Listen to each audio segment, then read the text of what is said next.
Hello दोस्तों, स्वागत है आपका अपने इस यूट्यूब चैनल जय हिंद भाई दीपक सर पे। दोस्तों, बहुत ही लंबे समय से मैं वीडियो नहीं डाल पा रहा था, तो उसका कोई कारण था। तो वह कारण क्या हो गया है, अब समाप्त हो गया है। तो आज से क्या करेंगे, हम कंटिन्यू क्लास 10 की जो हिस्ट्री है उसको एकदम ताबड़तोड़ तरीके से पढ़ाएंगे। आपका काम क्या होगा, पूरी वीडियो को अंदर देखना होगा और लास्ट तक इसको अपनी कॉपी में लिख लेना होगा, तब जाके यह सारी बातें आपको समझ में आ जाएंगी। हाँ, एकदम ऐसा पढ़ाया जाएगा, एकदम ऐसा पढ़ाऊंगा मैं जिससे क्या होगा, खाली आपके दिमाग में यह सारी बातें छप जाएंगी। लेकिन अगर इस बात को आप दोबारा से अपने कॉपी में नोट डाउन कर लेंगे तो शायद आपके लिए रामबाण सिद्ध होगा। तो आज हम पढ़ते हैं डायरेक्ट लेसन 4 अर्थव्यवस्था का, जिसका नाम है वैश्वीकरण। वैश्वीकरण की एक एक बातें को एकदम ताबड़तोड़ तरीके से हल कराया जाएगा। तो सबसे पहले पढ़ते हैं क्या वैश्वीकरण है क्या। वैश्वीकरण का इतिहास के बारे में जानेंगे और वैश्वीकरण का अन्य नाम क्या है। तो वैश्वीकरण मतलब होता है कि जब भारत की अर्थव्यवस्था या किसी देश की अर्थव्यवस्था को किसी अन्य देश की अर्थव्यवस्था जोड़ते हैं। यानी कहने का मतलब क्या है, जब भारत के स्थानीय बाजार को हम विदेश के स्थानीय बाजार से जोड़ते हैं, जोड़ने की जो व्यवस्था है वही हमारा कहलाती है वैश्वीकरण। वैश्वीकरण का एक नाम और है जिसको कहते हैं भूमंडलीकरण। क्या कहते हैं? भूमंडलीकरण कहते हैं। यह इसका अंग्रेजी में नाम होता है ग्लोबलाइजेशन। क्या होता है? इसका एक नाम और होता है, इसका नाम क्या है? ग्लोबलाइजेशन। क्या होता है? ग्लोबलाइजेशन होता है। अच्छा, इसके इतिहास के बारे में बात करें तो सबसे पहले जो वैश्वीकरण की व्यवस्था है यह भारत में बहुत ही प्राचीन समय से चलती आ रही है, क्योंकि यहाँ पे पहले एक होता था रेशम मार्ग। क्या होता था? रेशम मार्ग हुआ करता था। अब रेशम मार्ग क्या है, तो चाहे एशिया को यूरोप से जोड़ने के लिए किसके माध्यम से? रेशम के माध्यम से। यानी कि जब शुरुआती दौर में एशिया और यूरोप के बीच रेशमों का व्यापार होता था, तो जिस रास्ते से इनका व्यापार होता था उसे कहते हैं रेशम मार्ग। फिर धीरे धीरे हमारे देश में अंग्रेज भी आए। अंग्रेज के पहले हमारे देश में पुर्तगाली आए थे, फ्रांसीसी आए थे, डच आए थे, स्वीडिश आए थे, तमाम लोग आए थे। और एक समय ऐसा आया कि हमारे देश में कौन आ गए? अंग्रेज आ गए। तो जो यह वैश्वीकरण की व्यवस्था है वह प्राचीन काल से चली आ रही है, लेकिन जब भारत देश आजाद हो गया था तो इसकी अर्थव्यवस्था बहुत ही खराब हो गई थी। यह अपने आप में ही अपने आप को उत्थान करने की बात कर रहा था, न कि किसी देश से अपने बाजार को जोड़ने की बात कर रहा था। तो एक समय ऐसा है क्योंकि भारत में शुरुआती दौर में ही आर्थिक नियोजन चलाया गया था, यानी कि पंचवर्षीय योजनाएं चलाई गई थी। उसके लिए 5 साल के लिए किसी चीज पे, यानी चाहे कृषि के ऊपर, चाहे उद्योग के ऊपर, चाहे अन्य किसी चीज के ऊपर क्या करते थे, एक फिक्स लक्ष्य बनाते थे और लक्ष्य के आधार पर ही उनका काम, मतलब उस पर काम करते थे। लेकिन धीरे धीरे इसका विकास नहीं हो पाया था। जस्ट हमारा जो पड़ोसी चाइना है, चाइना ने वैश्वीकरण की व्यवस्था अपना ली थी और धीरे धीरे वह उत्थान की ओर बढ़ रहा था। अब धीरे धीरे समय समय पे आर्थिक मंदी हमारे देश में आती रही और एक मंदी आ गई थी 1990 में। इसको कहा गया क्या है? यह आर्थिक संकट है। क्या है? आर्थिक संकट है। और आर्थिक संकट है। तो इस समय भारत के जो प्रधानमंत्री थे, यानी कि भारत के जो पीएम थे, वैसे पीबी नरसिम्हा राव। कौन थे? पीबी नरसिम्हा राव थे। और इस समय तात्कालिक जो वित्त मंत्री थे उनका नाम है डॉक्टर मनमोहन सिंह। क्या नाम है? डॉक्टर मनमोहन सिंह नाम है। अब इन्होंने क्या किया, इन्होंने नरसिम्हन समिति लाई और नरसिम्हन समिति के आधार पे उन्होंने देश में आर्थिक नीतियां लागू की। आर्थिक नीति, उन्होंने आर्थिक नीति लागू की। और कैसी? एकदम नई आर्थिक नीति लागू की। कब लागू की? तो 1991 में। अब आपसे यह क्वेश्चन पूछ लिया जाएगा कि आर्थिक नीति कब लागू की गई थी, तो आर्थिक नीति लागू की गई थी 1991 में। अच्छा, इसके अंतर्गत 3 चीज लागू की गई। LPG। एल मतलब होता है आपका लिबराइजेशन, यानी कि उदारीकरण। इसका मतलब क्या है? इसका मतलब है कि आप जो आपके यहाँ व्यापारी कंपनियां हैं उनको आजाद कर दीजिए, ताकि क्या करें, वे स्वतंत्र रूप से काम करें, उनका आप एक लाइसेंस दे दीजिए। ठीक। पी मतलब क्या है? प्राइड ऑफ, मतलब प्राइवेट कर दीजिए, यानी कि हर एक कंपनियों को आप प्राइवेट कर दीजिए, यानी कि निजीकरण। क्या हो कि वह कंपनी अपने आप में क्या हो, अकेली हो, उसका मालिकाना आप अलग कर दीजिए, ना कि कोई देश के आगे उसको रखिए। साथ साथ क्या है, ग्लोबलाइजेशन। क्या है, ग्लोबलाइजेशन। अब ग्लोबलाइजेशन मतलब क्या है कि आपका यही वैश्वीकरण, यानी कि भारत की अर्थव्यवस्था को, यानी कि अन्य देश की अर्थव्यवस्था से आप जोड़ देंगे, तब जाके क्या होगा, भारत का विकास होगा। तो जब यह चीजें लाई गई तो भारत की जो व्यवस्था थी, अर्थव्यवस्था कैसी हो गई, वह हो गई खुली अर्थव्यवस्था। क्या हो गई, खुली अर्थव्यवस्था होगी, यानी कि अब भारत अपने सामानों को विदेश में बेच सकता है। इसके पहले यानी कि 1990 के पहले भारत की अर्थव्यवस्था कैसी थी, तो 1990 के पहले भारत की अर्थव्यवस्था कैसी थी, बंद थी। खुली कब हुई, तो 1991 में जब पीवी नरसिम्हन राव के सहयोग से और डॉक्टर मनमोहन के सहयोग से क्या लाया गया, नई आर्थिक नीति 1991 में लाया गया। तो ये तीन चीजें यानी कि एलपीजी लागू की गई और इसके आधार पे क्या किया जाएगा, कंपनियों को छोड़ दिया जाएगा, उनको आपस में अलग उनका एक मालिकाना होगा, साथ साथ वे विदेश में व्यापार कर सकते हैं। ये चीजें जब योजना लाई गई तब क्या हो गई, भारत की जो व्यवस्था है वह खुली अर्थव्यवस्था हो गई। इसके पहले क्या थी, तो बंद अर्थव्यवस्था थी। तो ये क्या है, ये है भूमंडलीकरण यानी कि ग्लोबलाइजेशन, यानी कि वैश्वीकरण का क्या है, थोड़ा सा इतिहास है। उम्मीद करता हूं आपको समझ में आ गया होगा। ठीक, तो अब वैश्वीकरण क्या है, तो अपने देश की अर्थव्यवस्था को, यानी कि अपने देश के बाजार को, अपने देश की अर्थव्यवस्था को विश्व की अर्थव्यवस्था से जोड़ना ही क्या होता है, हमारा वैश्वीकरण होता है। परिभाषा आप जान गए होंगे कि अपने देश की अर्थव्यवस्था को विश्व देश की अर्थव्यवस्था से, यानी कि आप अपने सामान को विदेशों में बेच सकते हैं, वही क्या है, वैश्वीकरण है। अब इसका पेपर में आपके महत्व पूछता है कि वैश्वीकरण का महत्व क्या है, वैश्वीकरण का लाभ क्या है। तो वैश्वीकरण का महत्व क्या है, तो विश्व के बाजार से अपने बाजार को जोड़ना, यानी कि अपने बाजार को विश्व के बाजार से जोड़ने के लिए ही हम क्या लाए हैं, वैश्वीकरण लाए हैं, ताकि अपने यहाँ जो सामान है उसको हम विदेशों में बेच सके, या वहां का जो सामान है वह आला के अपने देश में खरीद सकें, इसीलिए क्या लाए हैं, वैश्वीकरण। ये एक बात हो गई। दूसरी क्या है, वैश्विक तकनीकी अपनाना, क्योंकि विदेश में अलग अलग प्रकार के देशों में, क्योंकि जो बहुत देश हैं विकसित हैं, बहुत से अल्पविकसित हैं, और हम जैसे देश क्या हैं, विकासशील हैं। तो तकनीकी प्रत्येक जगह पे अलग अलग होगी। अब जहां भाई विकास होगा, जहां विकसित होंगे, वहां के तकनीकी, और जो अल्प होगा, पिछड़ा होगा, वहां के तकनीकी में अंतर होगा। तो वहां के तकनीकियों से हमको सीखें, वहां के तकनीकी अपने यहाँ भी लाएं। इसके लिए वैश्वीकरण क्या है, बहुत ही महत्वपूर्ण भूमिका अदा करता है, यानी कि विश्व की तकनीकी को अपनाना ही क्या है, इस वैश्वीकरण का मुख्य महत्व है। भारतीय बाजार में प्रतिस्पर्धा लाने के लिए, प्रतिस्पर्धा मतलब होता है कंपटीशन, प्रतियोगिता लाने के लिए, अगर अपने देश में बेचेंगे तो अपने देश की कीमत होगी वह आपको ज्यादा नहीं मिल पाएगी। लेकिन अगर एक कंपनी विदेश में जाके अपना व्यापार बेचेगी तो आपके देश में जो अन्य कंपनी होगी उसके दिमाग में कुछ ऐसी बातें आ जाएगी कि फलाने कंपनी जाके विदेश में अच्छा पैसा कमा रही हैं, तो हम भी क्या करें, चीजों को अच्छा उत्पादित करें, अच्छा बनाएं, ताकि हम भी उस कंपनी की तरह विदेश में बेच के अच्छा पैसा कमाएं। यानी कि आपस में फिर क्या होगा, आपस में प्रतिस्पर्धा होगा। वास्तव में अगर कंपटीशन जहां होता है, कंपटीशन वही होगा जहां पे विकास होगा, या कंपटीशन के आधार पर क्या होता है, विकास होता है। साथ साथ विदेशी तकनीकी से उत्पादन की क्षमता में वृद्धि करना, जैसे वहां की तकनीक लेके आए, अपने यहाँ बोएं और क्या करें, उत्पादित करें। एग्जाम्पल समझिए आप, एग्जाम्पल में क्या है, जब हरित क्रांति विश्व में नॉर्मल ई-बोर्ड लाए थे तो वहां की तकनीकी से मैक्सिकन गेहूं के ऊपर अधिक प्रभाव पड़ा और मैक्सिकन गेहूं उत्पादन में दुगना हो गया।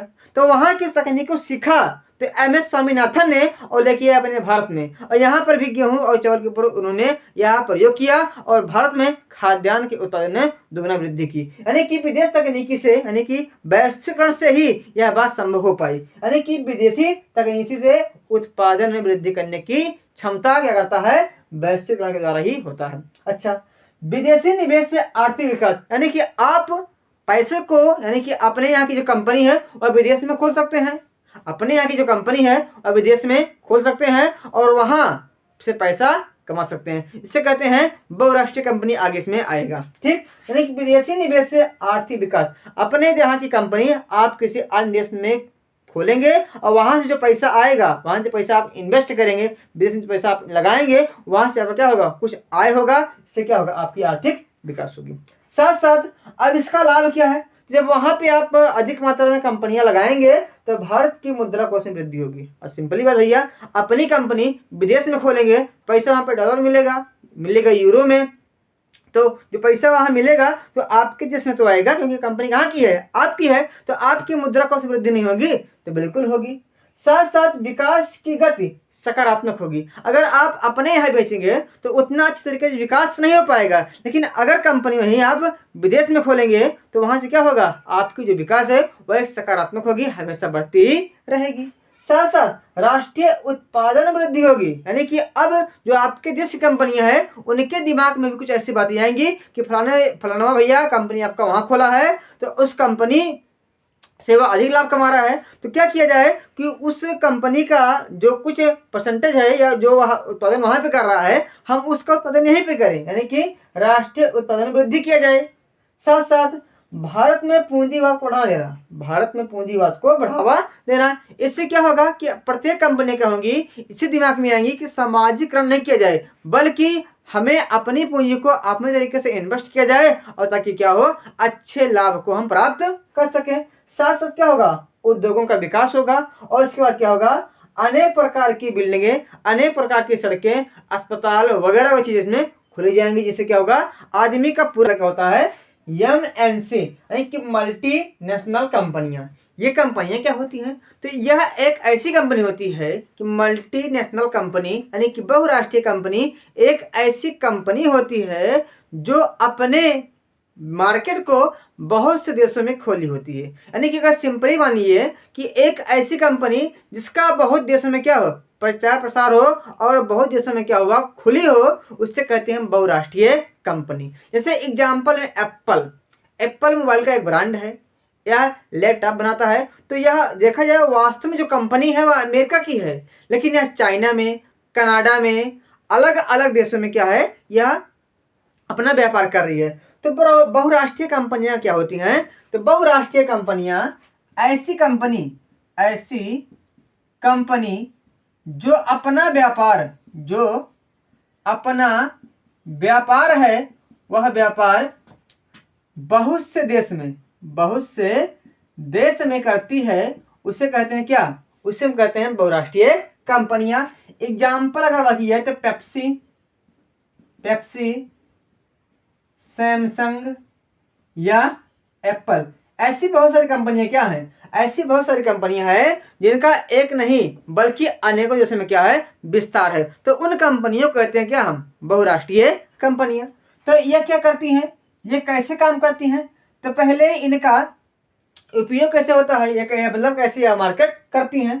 तो शुरुआत में जब जाएंगी तो पहली बात तो ये उस स्थान पे खुली जाएंगी जहां पे क्या होगा, अच्छा व सस्ता क्या होगा, श्रम होगा, यानी कि जहां पे इनको खोलने के लिए जो मजदूर मिलेंगे, इनमें जो काम करने के लिए मजदूर मिलेंगे, अच्छे भी रहेंगे और कम पैसा भी लेंगे, तो वहां पे खोलेंगे। साथ साथ ये जिस देश में जाएंगे उस देश में क्या होगा, जिस देश में जाएंगे उस देश में अगर कर मतलब टैक्स कम होगा, अगर वह देश इस कंपनी से टैक्स कम लेगा तो वे उस देश में जाएंगी। और जाने के बाद यह व्यापार कैसे करेंगी, तो वहां की जो कंपनी होगी उस कंपनी को क्या करेंगे, कंपनी को आपस में मिलाकर व्यापार करेंगे। क्या करेंगे, मिलाकर व्यापार करेंगे। अब उस कंपनी का भी लाभ और इनका भी लाभ, और साथ साथ क्या करते हैं, और साथ साथ ये अच्छा व सस्ता सामान बेचकर अधिक लाभ कमाते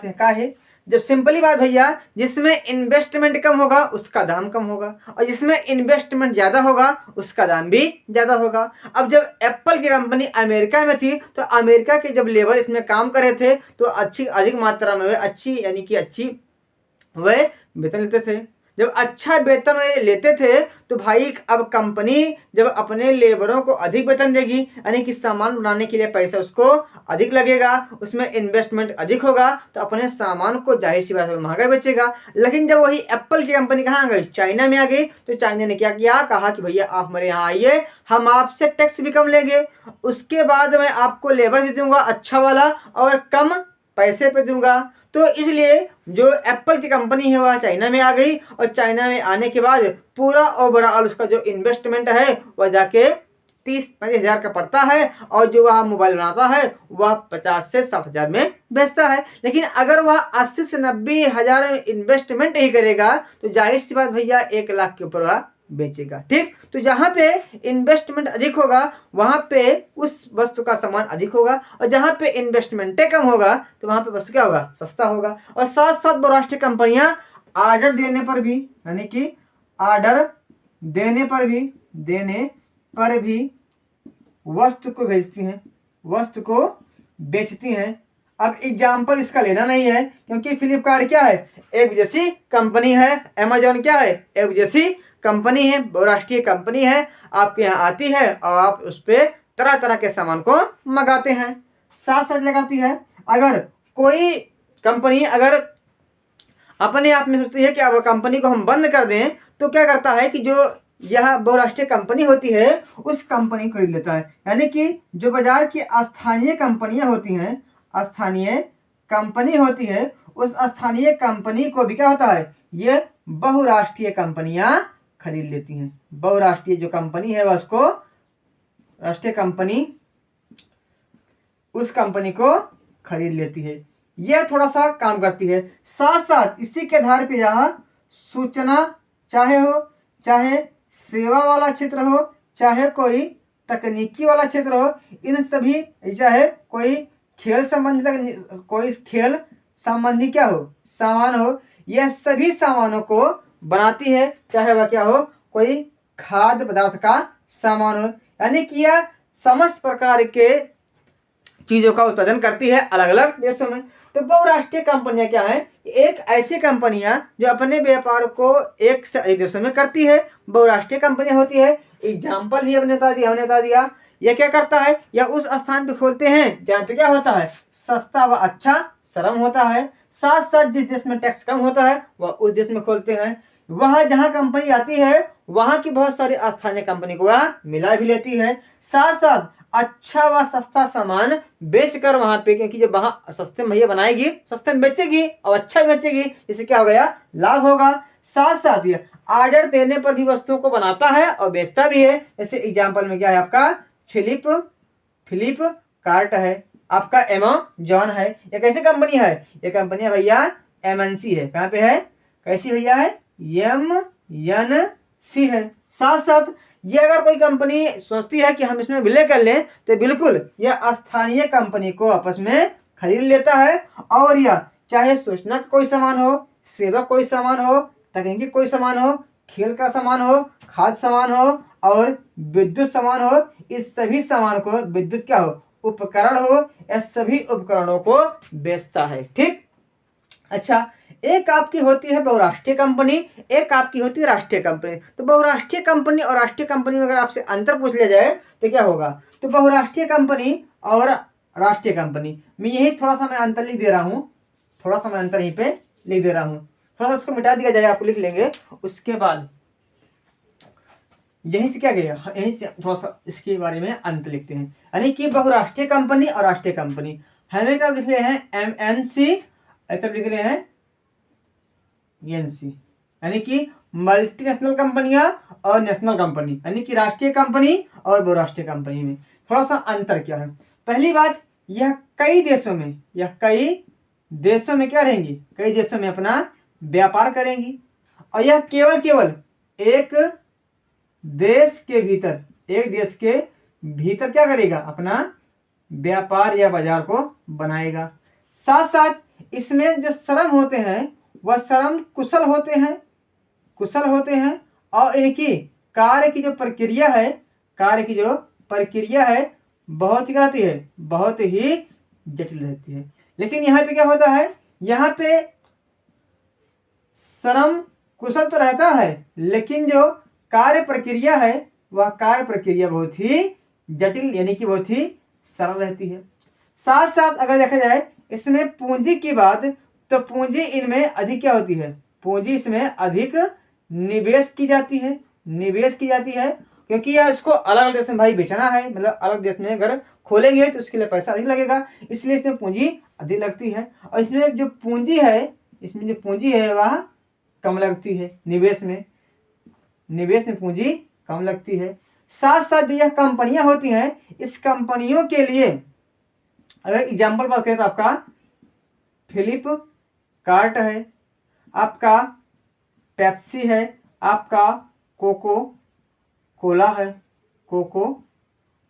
है, आपका एप्पल है। ये सब कंपनियां कैसी हैं, आपकी हैं बहुराष्ट्रीय कंपनियां। यहाँ पे HMT हो गया, JK टायर हो गया, ये सब क्या है, ये सब कुछ भारतीय या राष्ट्रीय कंपनियां हैं। तो यानी कि मल्टीनेशनल कंपनी और नेशनल कंपनी यानी कि बहुराष्ट्रीय कंपनियां और राष्ट्रीय कंपनियों में अगर आपसे अंतर पूछ लिया जाए तो अंतर क्या है, यह कई देशों में व्यापार करती है, वह एक देश में व्यापार करती है। ठीक, इसमें श्रम तो कुशल होते हैं, लेकिन कार्य की प्रक्रिया, निर्माण की प्रक्रिया जटिल होती है, कठिन होती है, लेकिन इसमें क्या होता है, सरल होता है। ये क्या आपका दूसरा अंतर है। तीसरे में देखा जाए इसमें पूंजी अधिक निवेश की जाएगी, क्यों, क्योंकि इसको बहुत बड़े लेवल पे खोलना है, लेकिन यहाँ पे पूंजी बहुत ही कम मात्रा में निवेश करते हैं, काम भर का निवेश करते हैं। साथ साथ एग्जाम्पल में क्या है, Flipkart, Pepsi, Coca Cola, Apple, ये सब कैसी है, ये सब मल्टीनेशनल कंपनियां हैं। बाकी HMT, JK टायर, ये सब क्या है, एक नेशनल कंपनी है। तो यह पूरी बातें आपको समझ में आ जाएगी, तो मुझे यह उम्मीद आपसे है। इसका क्या करेंगे, आप स्क्रीनशॉट ले लेंगे। में एक आपकी हेडिंग, इसका नाम क्या है, विश्व व्यापार। विश्व व्यापार क्या होता है, तो विश्व व्यापार होता है जब हम अपनी वस्तुओं का अंतरराष्ट्रीय स्तर पर व्यापार करते हैं, यानी कि अपनी वस्तुओं को विदेश में बेचते हैं और विदेश की वस्तुओं को अपने यहाँ लाते हैं, तो उसे कहते हैं हम विश्व व्यापार है। तो विश्व व्यापार का महत्व क्या है, विदेशी मुद्रा ग्रहण कर राष्ट्रीय आय में वृद्धि करना। तो पहली बात क्या है कि हमको यह इसकी आवश्यकता इसलिए पड़ी क्योंकि हमारे यहाँ जो पैसा है उसकी जो कीमत है कम है, और अमेरिका की जो पैसा है डॉलर, उसकी कीमत अधिक है। तो अपने यहाँ की वस्तुओं को हम अगर वहाँ पे बेच दें तो अधिक पैसा आ जाएगा, और जब अधिक पैसा आ जाएगा तो हमारे देश में राष्ट्रीय आय बढ़ जाएगी। इसका पहला महत्व है। दूसरा क्या है, अनिवार्य वस्तुओं का आयात करना, यानी कि मान लीजिए कोई वस्तु हमारे यहाँ नहीं हो रही है तो उस वस्तुओं को हम विश्व व्यापार के जरिए अपने देश में मंगा सकते हैं। एग्जाम्पल में अगर देखा जाए तो पेट्रोलियम हमारे यहाँ बहुत ही कम मात्रा में होता है। जब पेट्रोलियम हमारे यहाँ का बहुत कम मात्रा में होता है तो हम चाहे ईरान से, चाहे अमेरिका से, चाहे कुवैत से, चाहे हम के अरब खाड़ी जो देश हैं वहां से हम पेट्रोलियम विश्व व्यापार के जरिए मंगा सकते हैं। अगर जब विश्व व्यापार होता नहीं तो भाई ठन गोपाला बन के बैठे रहते हैं। तीसरी बात क्या है, तीसरा इसका महत्व क्या है, विदेशी व्यापार से जीवन स्तर सुधारना। अगर आप अलग अलग देशों में जाएंगे तो वहाँ की रीति रिवाज, संस्कृति, कल्चर को फॉलो करेंगे और वहाँ की चीजें हैं वो अपने देश में लेके आएंगे और उसको अपनाएंगे, जिससे क्या होगा, आपका जीवन सुधर जाएगा। जैसे एग्जाम्पल में हमारे यहाँ पहले पैंट वैंट नहीं था जींस का, लोग धोती कुर्ता पहनते थे, लेकिन अब जब विदेश में लगातार लोग जाने लगे, विश्व व्यापार बढ़ा तो भैया जींस उन्स लोग पहनने लगे। तो क्या है, जीवन स्तर में सुधार। नहीं भैया वही धोती कुर्ता पहन के टहलते लोग। अच्छा, जिन वस्तुओं का उत्पादन बिल्कुल ना हो, उस वस्तु को मंगा सकते हैं। हमारे यहाँ पेट्रोलियम थोड़ा मोड़ा होता है लेकिन इसकी आवश्यकता है, मंगाते हैं, लेकिन जाओ कुछ ना हो उसको भी हम मंगा सकते हैं। जिन वस्तुओं का क्या हो, उत्पादन बिल्कुल ना हो, उसको भी हम विदेशी व्यापार के अंतर्गत मंगा सकते हैं। और क्या है, अंतरराष्ट्रीय शांति बना सकना। इसे अगर अगर आप अलग अलग देशों में जाएंगे तो वहां से अगर व्यापार करेंगे तो आपका संबंध अच्छा बना रहेगा। जब आपका संबंध अच्छा बना रहेगा तो ऐसी स्थिति उत्पन्न नहीं होगी कि आप और उस देश के बीच क्या हो, एक युद्ध की संभावना बने। साथ साथ क्या हो, तब क्या होगा, अंतरराष्ट्रीय शांति बनी रहेगी। जब प्रत्येक देश के लोग अलग अलग देशों में अपना व्यापार करेंगे और भाईचारा की संभावना, मतलब भाईचारा की भावना को बनाए रखेंगे, तो क्या होगा, अंतरराष्ट्रीय शांति बनी रहेगी। अगला वाला क्या है, अपने देश में अधिक उत्पादित वस्तुओं को ऊंचे दाम पर बेचना। यानी कि मान लीजिए कि कोई भी वस्तु अपने यहाँ पे बहुत अधिक मात्रा में हो रही है और विदेश में किसी अन्य देश में उतना अधिक मात्रा में नहीं हो रही है, तो आप क्या करेंगे, आपके पास क्या है, सुंदर अवसर है, आप उस वस्तु को उस देश में बेचे और वहां से एक मोटी रकम को पाएं। यह विश्व व्यापार का महत्व है। साथ साथ विदेश में उस संसाधनों को बेचना जहां उसका उत्पादन ना हो। यानी कि दोनों बात का मतलब एक ही है कि जो उस वस्तु को अगर आप बेचेंगे जो वस्तु विश्व में एक भी प्रकार, मतलब एक भी परसेंट ना हो, तो उस वस्तु में क्या होगा, आपकी मोटी इनकम रहेगी। यही क्या है, विश्व व्यापार का महत्व है। अच्छा, अगर महत्व है तो कुछ हानियां भी होंगी, अगर लाभ है तो भी हानियां भी होगी। अब हानियां कैसी होगी कि विदेशी प्रतियोगिता का संकट देशी उद्योगों के लिए बढ़ेगा। अच्छा, मान लीजिए बहुत सी कंपनियां आएंगी, आपके यहाँ व्यापार करेंगी। जब आपके यहाँ व्यापार करेंगी तो आपकी जो कंपनियां देशी वाली है क्या करेगी, कुछ नहीं कर पाएगी ना। तो क्या होगा कि आपसी में क्या होगा, कुछ विरोध होगा, कुछ प्रतियोगिता होगी और विदेशी कंपनियां मजा मार के चली जाएंगी। ठीक। अच्छा, इससे लगातार अगर खनिज पेट्रोलियम अगर बेचते रहेंगे तो जिस देश में अधिक रहेगा और जिस देश में अधिक नहीं रहेगा, तो अधिक से जिस देश में कम रहेगा, अगर आप बेचेंगे तो उस देश का जो पेट्रोलियम है कम हो जाएगा। सिंपल सी बात है, क्योंकि जो पेट्रोलियम है यह कैसा है, एक अनवीकरणीय ऊर्जा का स्रोत है। एक बार उपयोग किया जाएगा, दोबारा इसका उपयोग नहीं होगा और आजीवन में यह धीरे धीरे समाप्ति होता जा रहा है। तो अगर खनिज संपदा को बेचते रहेंगे बेचते रहेंगे बेचते रहेंगे, क्या होगा, हमारे यहाँ वह समाप्त हो जाएगा। ये कहानी है। अगर अंतरराष्ट्रीय व्यापार नहीं होगा तो आराम से अपने यहाँ पूरा हम जीवन चलाते। अगर क्या है, व्यापार के लिए दो देशों के बीच एक समस्या, जिससे मान लीजिए कि कोई देश ए है, कोई देश बी है, कोई देश सी है। ए भी बी पे व्यापार करेगा और सी भी बी पर व्यापार करेगा। अब बी भैया उस देश का व्यापार करेगा, जिससे क्या होगी, उसकी मोटी रकम होगी और जिससे उसका लाभ होगा। पता लगे भैया ए से क्या होगी, इसकी मोटी रकम से मतलब मोटी इनकम होगी और साथ साथ क्या होगा, यहाँ के एक बात क्या रहेगा, अपने यहाँ रखेगा तो सी भैया अपने आप क्या हो जाएगा, कमा जाएगा। अपने आप क्या हो जाएगा, अपने आप थोड़ा सा ऐसा फील करेगा कि भी लगातार एक संपर्क बना हुआ है, हमसे व्यापार ही नहीं कर रहा है, तो कुछ ऐसा सिस्टम लगाएगा कि ए और सी से क्या हो जाएगा, मार हो जाएगा। ठीक। तो यह क्या है, यह व्यापार के लिए दो देशों के बीच युद्ध की संभावना को भी बनाए रखता है।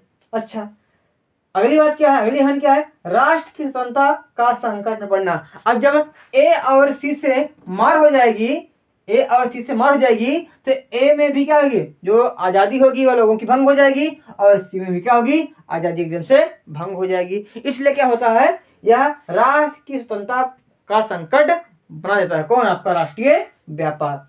साथ साथ भ्रष्टाचार को बढ़ावा। अच्छा, मान लीजिए लगातार अब जो सी के कर्मचारी हैं वह बी के कर्मचारियों को, यानी कि भाई जब व्यापार होगा, व्यापार के लिए कोई कर्मचारी रहेगा और जब कर्मचारी रहेगा तो पता लगे बी का जो कर्मचारी है उस कर्मचारी ए के कर्मचारियों से अधिक मात्रा में क्या ले रहे हैं, रिश्वत ले रहे हैं, और जो सी कर्मचारी हैं वह बी के कर्मचारी को रिश्वत नहीं दे रहे हैं। इससे क्या हो जाएगा, लगातार ए के कर्मचारी बी से लगातार बने रहेंगे और जो बी वाले कर्मचारी होंगे वही लगातार ए के कर्मचारियों से मोटी रकम लेते रहेंगे। इससे क्या हो जाएगा, यहाँ पे भ्रष्टाचार की भावना उत्पन्न हो जाएगी। यानी कि जब जब कोई अब इस पद पे आएगा कर्मचारी, वह लगातार क्या लेगा, मोटी रकम लेगा और हम लोगों की बातों को नहीं सुनेगा। सिंपली बात है, पैसा क्या है, बहुत कुछ है और पैसा बहुत कुछ नहीं भी है। ठीक। तो ये कुछ हानियां हैं, ये कुछ क्या है, लाभ या महत्व। पहला महत्व क्या है कि विदेशी मुद्रा ग्रहण कर राष्ट्रीय आय वृद्धि करना, अनिवार्य वस्तुओं का आयात करना, विदेशी व्यापार से जीवन स्तर सुधारना, जिन वस्तुओं का उत्पादन बिल्कुल ना हो उसको खरीदना और अंतरराष्ट्रीय शांति बनाए रखना, अपने देश में अधिक उत्पादित वस्तुओं को ऊंचे दाम पर बेचना और विदेश में उस संसाधनों को बेचना जहां उसका उत्पादन बिल्कुल ना हो। ये सब क्या है, इसके महत्व है। हानि क्या है, विदेशी प्रतियोगिता पर विदेशी प्रतियोगिता का संकट देशी उद्योगों के लिए बना रहता है। खनिज संपदा जल्दी समाप्त हो जाती है। व्यापार के लिए दो देशों के बीच युद्ध की संभावना बनी रहती है। राष्ट्र की जो आज़ादी है उसका संकट बना रहता है और साथ साथ भ्रष्टाचार की भावना बनी रहती है। ये क्या है? व्यापार से होने वाले महत्व और व्यापार की कुछ हानियां। ठीक, तो उम्मीद करता हूं यह बात आपको समझ में आ गई होगी। इसका क्या लेंगे आप स्क्रीन शॉट लेंगे और अपने कॉपी में अच्छे से लिख लेंगे।